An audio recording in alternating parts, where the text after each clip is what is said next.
안녕하세요. 오늘 예레미야서를 살펴보도록 하겠습니다. 예레미야서 1장 1절로 3절 말씀을 보면 베냐민 땅 아나도스의 제사장들 중 hil기야의 아들 예레미야의 말이라.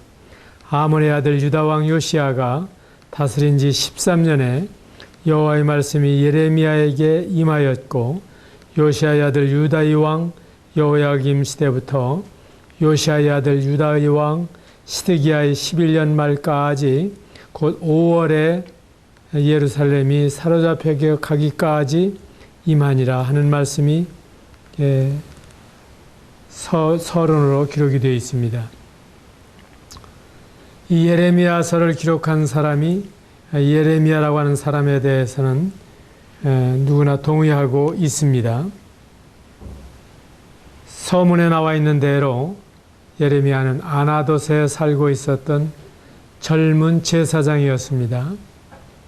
예레미야서는 성격이 아주 뚜렷하기 때문에 그 저자인 예레미야의 생애나 그 다음에 예레미야가 어떠한 사람이냐 하는 그 기질에 대해서도 다른 선지자보다 잘 알 수가 있습니다.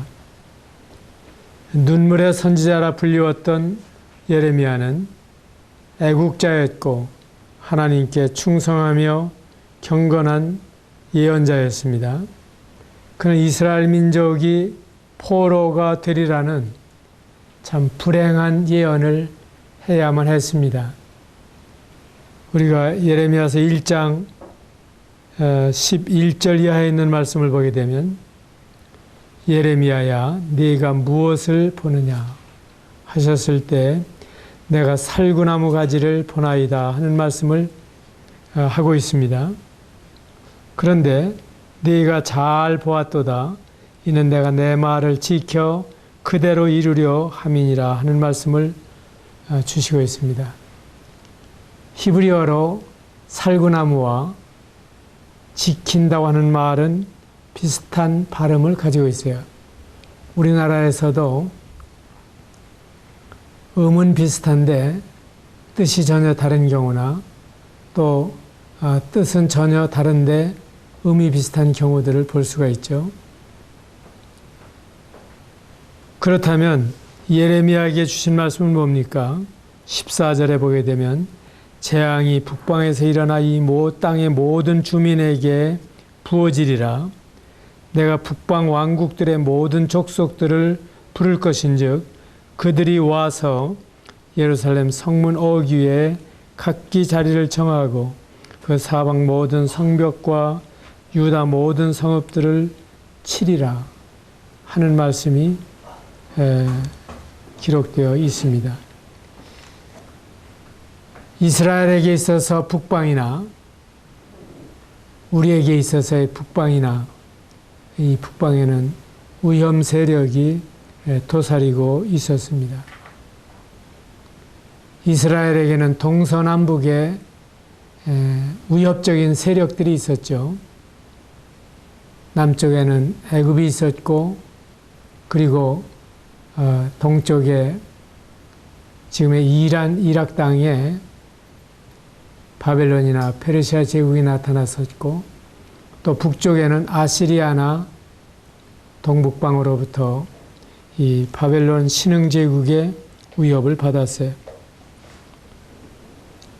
이러한 상황에서 하나님께서는 예레미야에게 장차 유다가 죄로 말미암아 망한다고 하는 사실을 전해야만 했습니다. 이런 달갑지 않은 사실을 서슴없이 증거했기 때문에 동족에게서 박해를 받았지만은 예레미야의 마음 가운데에는 그 동족을 사랑하는 불쌍히 여기는 마음으로 눈물을 흘려야만 했습니다. 우리 주님께서도 예레미야가 예루살렘을 바라보면서 울었다고 하는 그 감람산에서 예루살렘아 예루살렘아 탄식하시면서 우셨던 사실을 생각하게 될 때 예레미야의 눈물은 바로 우리 주님의 눈물을 생각나게 해 주는 것입니다. 예레미야는 요시야 왕 13년인 주전 626년에 소명을 받았습니다. 스바냐와 하박국이 예레미야와 같은 시대에 살고 있었던 예언자였는데 초기에 함께 활동을 했습니다.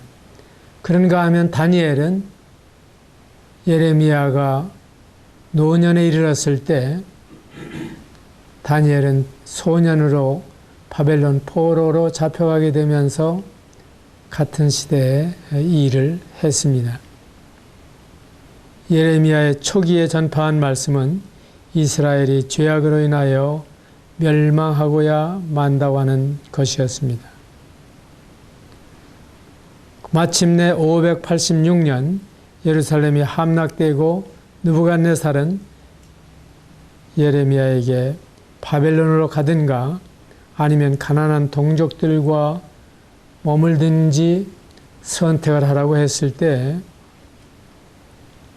그는 남아서 섬기기로 작정을 했습니다. 이러한 가운데에서 동족들은 말을 듣지 않았어요. 예레미야와 함께 애굽으로 내려가기를 원했고 또한 그들은 애굽으로 내려가서 이스라엘 독립운동을 벌이고자 했습니다. 애굽에 내려가 있는 동안에도 예루살렘 성을 지키고 있던 예레미야는 이스라엘 민족이 주님께로 돌아오기를 간절히 사모했습니다. 예레미야는 이스라엘 민족이 고토로 돌아오게 되리라고 하는 예언을 남겼고 마침내 예레미야는 애굽에서 죽었습니다. 이 예언자들이 자기의 뜻대로 살아갈 수 없다고 할지라도 하나님이 그 마음에 주신 말씀을 결사적으로 전할 수밖에 없는 것은 예레미야가 고백한 대로 내가 하나님의 말씀을 전하지 않으면 내 마음이 불붙는 것 같아서 견딜 수 없다고 고백을 한 대로입니다. 그 예레미야는 52장으로 되어 있는데 1장부터 45장까지 이 장장한 기록이 유다에 대한 심판을 경고하고 있어요. 그런가 하면 46장부터 51장까지는 열방에 대한 예언이 기록되어 있고 52장에는 어떻게 유다가 망하게 되는가를 역사적 자료로 싣고 있습니다. 저는 성경을 읽으면서 역사는 예언 하나님이 보실 때 말씀하신 대로 이루어지기 때문에 하나님이 보시기에는 역사와 예언이 동일하다. 그래서 우리는 지나간 일을 보면서 하나님은 말씀하신 대로 이루신 것을 보고 하나님다우시다 하는 사실을 인정하게 되고 하나님께서는 만대를 명정하신 분이기 때문에 그 말씀대로 이루시는 일에 하나도 어려움이 없으신 것입니다. 마침내 예레미야는 그 왕들이 다 바벨론으로 잡혀가고 시드기야의 눈이 뽑히고 그 아들들이 눈앞에서 죽임을 당하는 사건까지 경험해야 했고 그래서 나라를 그토록 사랑했던 예레미야는 눈물의 일생을 마쳤습니다. 그래서 이어지는 예레미야 애가에 보게 되면은 절절한 예레미야의 슬픔이 녹아나고 있는 것을 볼 수가 있습니다. 예루살렘의 멸망을 애도하는 5가지의 노래로 이루어진 예레미야 애가서는 예레미야가 쓴 것에 의심의 여지가 없는 것입니다. 이 예레미야 애가는 시편 29편과 더불어 독특한 문학적 형식으로 쓰여졌습니다. 1장과 2장이 각각 22절로 되어 있죠. 한번 여러분 간단히 살펴보셔도 알 수가 있죠. 그리고 3장은 66절로 되어 있습니다. 그런가 하면 4장은 한 절이 두 부분으로 되어 있습니다.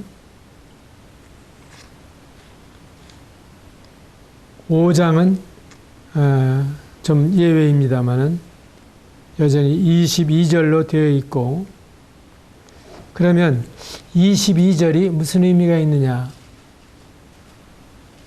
히브리의 그 자모가 22자입니다. 우리나라의 그 한글 기억니은 디귿이 20넉자로 되어 있는 것처럼 이 사람들은 22로 되어 있는데, 각 절의 시작이 히브리 문자의 알파벳 순에 하나하나를 첫 글자에다가 놓는 이런 특별한 방법으로 지어진 시입니다. 열가리께서 우리는 두운법이라 이렇게 부르는데, 한시에는 한시대로의 그런 특색이 있죠. 그런가 하면 이 히브리 시의 이런 특색은 히브리 사람들이 원어로 이 글을 읽을 때에는 아주 특별한 맛을 느끼는 그러한 시입니다.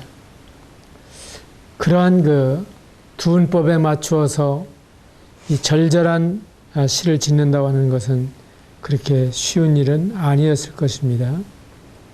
애가서는 예레미야가 예루살렘을 불쌍히 여기는 애타는 심정이 주님께서 징계하시는 주의 백성에 대한 사랑과 슬픔을 대변해 주고 있다고 하는 사실에 더욱 깊은 의미가 담겨 있습니다.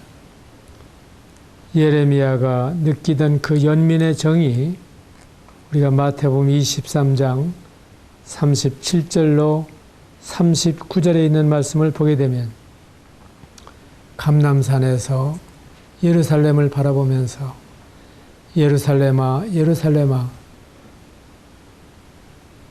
암탉이 병아리를 모으듯이 하는 이와 같은 말씀을 통해서 바로 주님이 예루살렘을 향해서 탄식하시는 그 장면을 연상하게 됩니다. 그래서 1장에는 예루살렘이 얼마나 처참하게 황폐될 것인가 1절에 보게 되면, 슬프다 이 성이여 전에는 사람들이 많더니 이제는 어찌 그리 적막하게 앉았는고, 전에는 열국 중에 크던 자가 이제는 과부같이 되었고, 전에는 열방 중에 공주였던 자가 이제는 강제노동을 하는 자가 되었도다. 이렇게 애절하게 노래하고 있는 것을 볼 수가 있습니다. 그런가 하면 2장에서는 여호와의 진노에 대해서 말씀해 주시고 있습니다.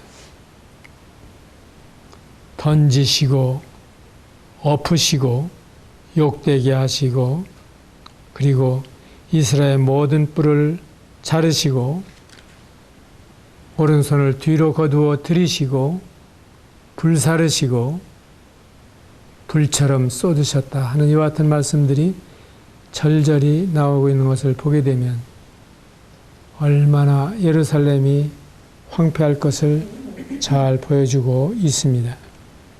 그런가 하면 3장에 보게 되면 하나님 앞에 이 진노를 받게 될 때에 회개하면 소망이 있다고 하는 사실을 보여주시고 있습니다. 동족의 고난을 체휼하고 있는 이 예레미야로서는 너희들이 회개해야만 소망이 있다고 하는 사실을 말씀해 주시고, 40절에서 우리가 스스로 우리의 행위들을 조사하고 여호와께로 돌아가자. 우리의 마음과 손을 아울러 하늘에 계신 하나님께 들자. 그리고 4장에서 예루살렘 함락의 참상을 볼 수가 있습니다. 슬프다 어찌 그리 금이 빛을 잃고 순금이 변질하였으며 성소의 돌들이 거리 어귀마다 쏟아졌는고. 다시 말해서 성은 성대로 회파되고 성전은 성전대로 무너지고, 그리고 순금 같던 이 시온이 지랑아리 같은 모습으로 여김을 받는 이러한 것을 볼 수가 있고, 그리고 심지어는 자기의 자녀를 잡아먹는 이러한 기근에 시달리는 모습을 볼 수가 있습니다. 5장에서 이제 예레미야는 기도할 수밖에 없습니다.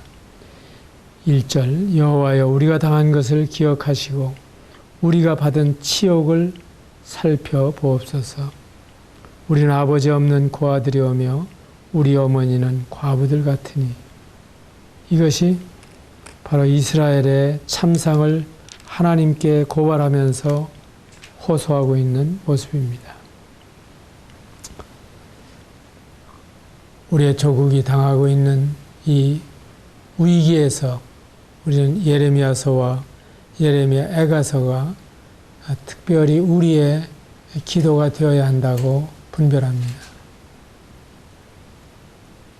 너무나 우리는 태평성대처럼 살아갑니다. 그런가 하면 하나님이 싫어하는 이와 같은 악을 우상숭배와 또한 황금만능과 온갖 부도덕이 활개를 치고 우리에게 주신 자유와 우리에게 주신 이 권리가 악용되는 것을 볼 수가 있습니다. 많은 나라에서 동성애를 비롯해서 이제는 불법이 판을 치고 있는 것을 볼 수가 있습니다. 로마서에 있는 말씀을 보게 되면 남자가 남자로 더불어 하지 못할 짓을 한다고 말씀해 주시고 있는데, 이것이 이제 우리나라에서 지금 통과시키려고 하는 법입니다. 온 한국의 국민이 세운 국회의원들이 이와 같은 법을 통과시킨다 할지라도 여전히 하나님께서는 명백한 죄라고 말씀하시고 이것은 나라 망할 징조라고 말씀해 주시는 것입니다. 그리스도인들은 이러한 일에 각성하시고 나라를 위해서 기도하고 의정자를 위해서 기도할 뿐만 아니라 단순히 이 나라의 안보와 경제적인 번영이 아니라 적어도 그리스도인이 이 땅에 있는 한 빛과 소금의 역할을 다 할 수 있도록 우리들을 바로잡으시고 뿐만 아니라 이 나라의 의정자들이 바르게 입법하고 또한 나라를 다스리고 그리고 하나님이 기뻐하시는 법대로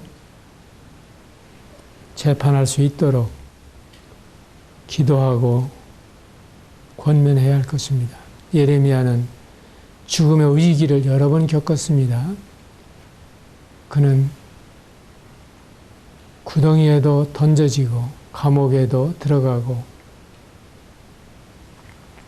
그러나 그 모든 것보다도 하나님이 그에게 주신 말씀은 전하지 않을 수 없는 강력한 성령의 감동과 역사로 말미암아 그 말씀을 증거했고, 마침내 예레미야는 하나님께로부터 희망의 소식을 듣습니다.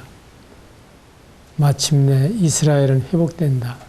아직까지 회복되지 않았지만은 그는 먼 훗날이라 할지라도 하나님이 그 약속을 반드시 이루실 것을 확신하면서 이집트에서 잠들었습니다. 다음으로 에스겔 선지자는 심판과 영광을 예레미야보다는 좀 더 영광의 비중을 두고 예언한 선지자였습니다. 에스겔이라는 이름은 하나님께서 강하게 하신다 하는 이와 같은 뜻을 가지고 있습니다. 우리는 그 끝에 엘이라든지 끝에 야라든지 이란 말이 바로 야훼, 여호와 또한 엘로힘, 하나님을 가리킨다고 하는 사실을 알고 있습니다. 예레미야는 망하는 나라의 한복판에 있으면서 예언을 했는데 에스겔은 바빌론의 포로로 잡혀가서 귀양살이를 하면서 그들과 함께 거기에서 살고 있었죠. 그 에스겔서의 내용으로 보아 에스겔은 예리한 책망을 했고 뚜렷한 목적으로 제사장의 직분에 충실한 사람이었던 것을 알 수가 있습니다. 이 다니엘이나 반모섬의 사도 요한처럼 그는 유다 지경 밖에서 예언을 한 사람입니다. 앞서 말한 두 예언자처럼 환상과 상징의 방법을 선택했습니다. 그래서 우리는 이러한 예언자들의 그 상징적인 예언을 볼 때 상징을 상징으로 분별할 줄 아는 태도가 필요합니다. 이 에스겔은 여러 가지로 상징을 사용했습니다. 어떤 때에는 왼쪽으로 누워서 어떤 때는 오른쪽으로 누워서 며칠씩 보내면서 이것이 바로 장차 이스라엘이 당할 고난의 모습이다. 그리고 머리카락을 잘라서 3분의 1을 뿌리고 이러한 그 상징적인 행동을 통해서도 바로 우리의 동족이 이처럼 흩어질 것을 암시해 주고 있는 것입니다. 그런데 상징을 상징으로 해석하는 것은 합당한 것이지만 성경을 상징적으로나 우화적으로 해석하는 것은 합당한 태도가 아닌 것입니다. 우리는 이 에스겔의 환상 가운데에서 1장에 나오는 생물들의 모양을 보면 마치 요한계시록을 보는 것 같습니다. 성경은 때때로 신구약 성경이 바로 한 성령의 감동 아래에서 쓰여진 한 권의 책이기 때문에 관주를 잘 살펴볼 필요가 있습니다. 이 에스겔의 생물이라든지 또한 이사야서에 나오는 스랍들이라든지 이런 걸 보게 되면 요한계시록에 나오는 그 환상을 잘 이해할 수가 있습니다. 첫째 생물은 사자 같고 둘째 생물은 송아지 같고 또 사람 같고 한 이러한 그 모습들이 이미 성경에 이렇게 나타나 있기 때문에 그리고 그들은 그 하나님의 보좌를 옹위하고 호위할 필요는 없습니다마는 그 만왕의 왕이시여 만주의 주이신 주님을 에워싸고 그리고 그들이 찬양하고 경배하고 높이는 이러한 모습을 보게 되기 때문에 이러한 점에서 이 에스겔서를 알면 우리는 성경의 마지막 책인 계시록을 이해하기도 상당히 쉽습니다. 우리가 4장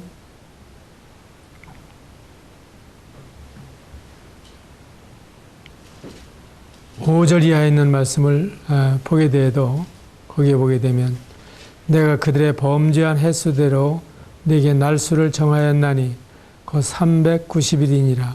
나는 이렇게 이스라엘 족속의 죄악을 담당하라고 말씀하시고 그 수가 차거든 너는 오른쪽으로 누워 유다 족속의 죄악을 담당하라. 내가 네게 40일로 정하였나니 하루가 1년이니라. 하루가 1년이니라.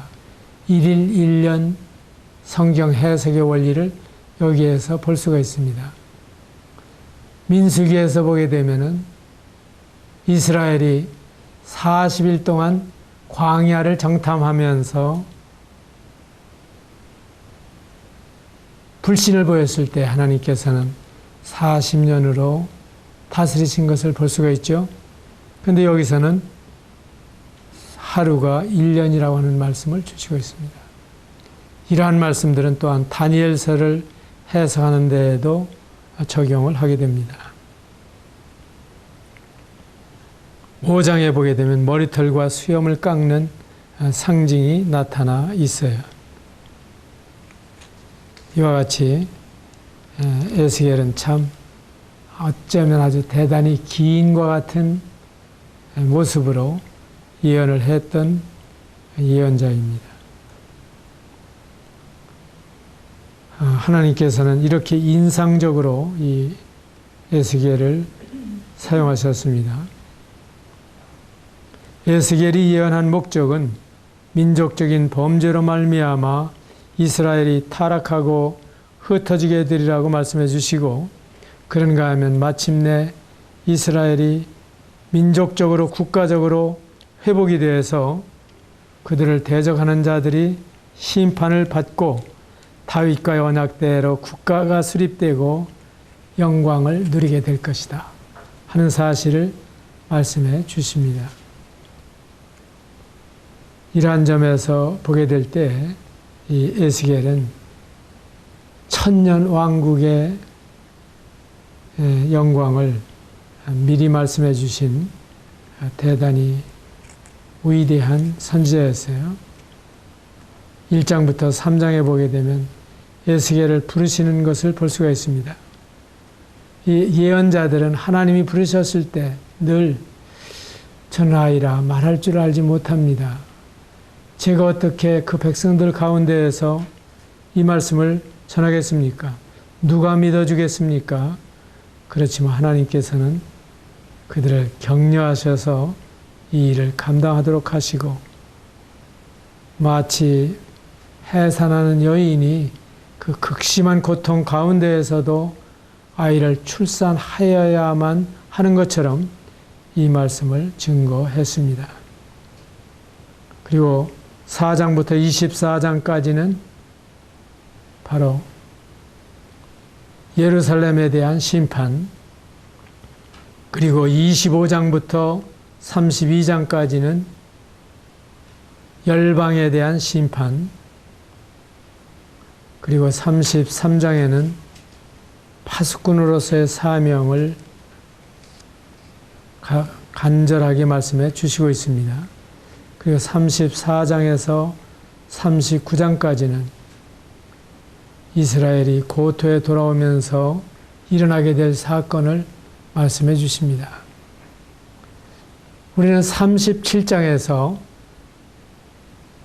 마른 뼈들이 연결되는 것을 보여주시고, 38장에서 북방의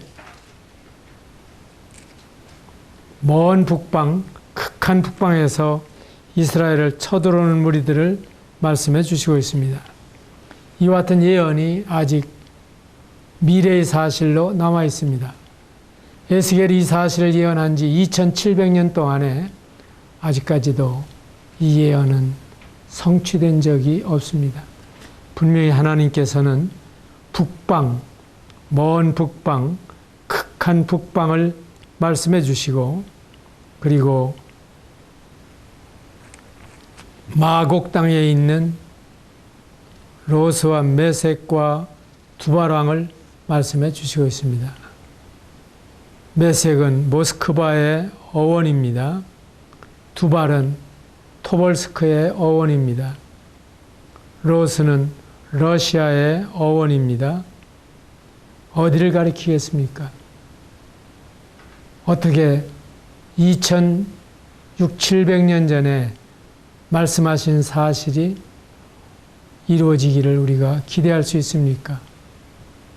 하나님이 말씀하셨기 때문에 그대로 이루어질 것입니다.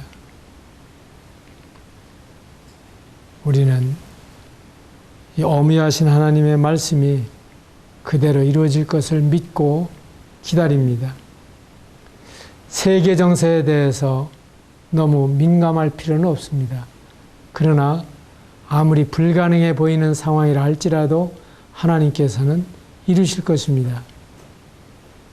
1917년 볼셰비키 혁명이 일어나기 전까지 소련은 지리멸렬한 나라였습니다. 그로부터 70년간 여러 동남아 지역까지 도미노 현상을 일으키면서 세계는 공산화되는 것처럼 보였습니다. 그러나 고르바초프의 출현과 함께 러시아는 10여 개 국가로 분열이 됐습니다. 어쩌면 하나님의 말씀이 이루어지기에는 상당히 불편한 것처럼 보였습니다. 그러나 성경은 여전히 말씀하십니다. 요즘에 이제 독립국가 연합의 형태로 다시 뭉쳐가고 있는 모습을 보고 있습니다.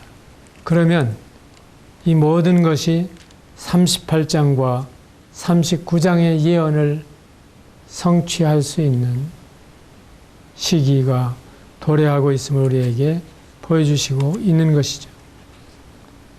40장부터 48장까지 아주 생소한 말씀들이 기록이 되어 있습니다. 이상 중에 보니 성읍, 그리고 동서남북에 세워지는 문들, 여기에 다 청량을 통해서 정확하게 천년 왕국 동안의 성읍과 성전이 재건됩니다. 이것이 바로 하나님께서 아브라함에게 약속하신 유브라데에서 대해까지, 지중해까지 이스라엘에게 주리라고 한 그 땅에, 그리고 예루살렘에 세워질 성전입니다. 하나님께서 말씀하신 것을 거역할 수가 없습니다. 환난 가운데에서도 성전이 지어질 것을 말씀하십니다. 거기에 지금 이슬람 모스크가 세워져 있지만은 하나님께서 말씀하신 대로 이루실 것을 우리는 믿고 그 방법과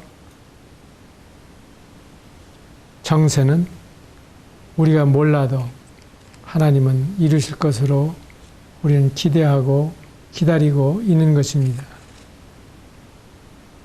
마침내 천년왕국 시대에 다시 한번 토지 분할이 이루어질 것입니다. 그 약속한 백성에게 12지파에게 다시 한번 토지를 분할해 주시고 예루살렘은 세계의 수도가 되고, 그리고 하나님이 지상 선민으로 택하신 그들에 대해서 여전히 세계를 지도하는 선진 국가로 세우시고 예루살렘에서 다시 한번 구약에 말씀하시던 그 제사 제도가 회복될 것을 말씀해 주십니다.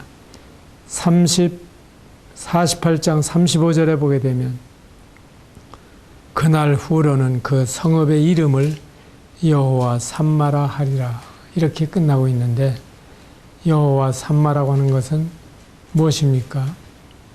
바로 여호와께서 거기에 계시다. 하나님이 함께 하시는 백성, 그리고 하나님이 함께 계시는 예루살렘, 이것이 이제 마지막 날의 예루살렘의 모습입니다. 그렇다면 땅의 백성으로 이스라엘을 선택하신 것은 하나님의 영광을 나타내기 위한 섭리였습니다. 우리는 왜 그렇게 하셨는가를 물을 수는 없습니다.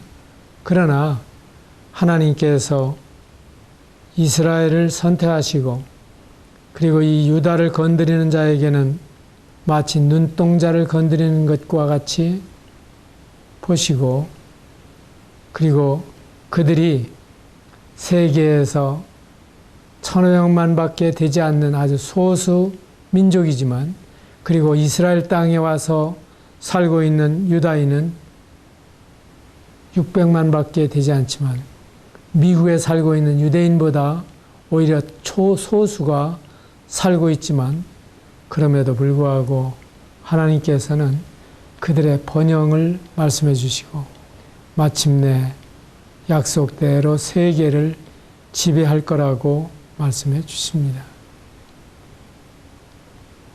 그게 어떻게 가능합니까? 에스겔, 다니엘, 그리고 예레미야, 하박국, 스바냐 이후로 나라 없이 살아온 민족인데, 그 민족이 북왕국 이스라엘이 멸망한 721년부터 그리고 남왕국 유다까지 멸망한 586년 이래로 2,500~600년, 2,600~700년 동안 나라 없는 민족이었어요. 그리고 그것도 세계에 흩어놓은 민족입니다. 그런 민족이 서서히 지금 모이기 시작합니다. 하나님께서는 땅끝에서부터 모으리라고 말씀하셨죠. 그 다음에 그 모은 민족이 마침내 국가를 이루고, 그 다음에 무화과나무에 잎사귀가, 가지가 연하여지고 잎사귀가 나오고 꽃이 피고 열매가 맺히는 것처럼 이스라엘이 회복될 것을 말씀해 주시고, 그 열매는 무엇입니까? 예수 그리스도를 그들의 구주와 주님으로 믿고, 그들이 구약 성경에서 장차 오리라고 생각했던 그 메시아가 바로 그리스도요, 예수님이라고 하는 사실을 인정하게 되는 사건을 말씀해 주시고, 이로 말미암아 세계를 지도하는 민족으로 부상하게 되고, 예루살렘이 세계의 수도가 될 것을 예언해 주시는 것입니다. 한 민족을 표상으로 들어서 이들을 통해서 마침내 하나님의 경륜은 반드시 이룬다고 하는 것을 우리에게 가르쳐 주시는 것입니다. 우리가 강한 자가 강하면 그것은 당연한 일이죠. 그런데 약한 자가 이처럼 세계를 지배하는 국가로 군림한다고 하면 그것은 정말 기적이 아닙니까?